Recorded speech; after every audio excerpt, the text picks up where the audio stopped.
নবী সাল্লাল্লাহু আলাইহি ওয়াসাল্লাম বলেছেন যে এই দোয়া পড়ার পরে যদি কেউ সকালে পড়ে রাত্রের আগে মারা যায় জান্নাতে চলে যাবে। রাতে পড়ে সকালের আগে ইন্তেকাল করলে জান্নাতে চলে যাবে। আমি ইস্তেগফারের আপনাদেরকে 2-3টা দোয়া শিখাই দেই আগে ছোট্ট করে।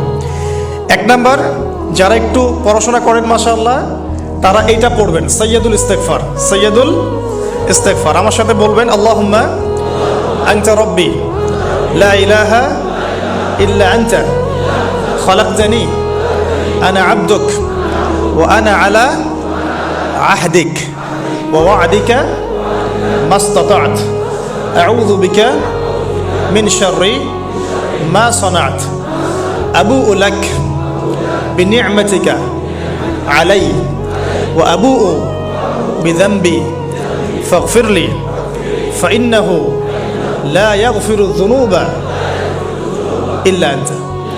এই যে আমরা গত লেকচারে বলেছিলাম যে আমাদের ইবাদতগুলো অন্তঃসার শূন্য হয়ে যাচ্ছে এই কারণে, বিকজ আমরা অর্থটা বুঝি না।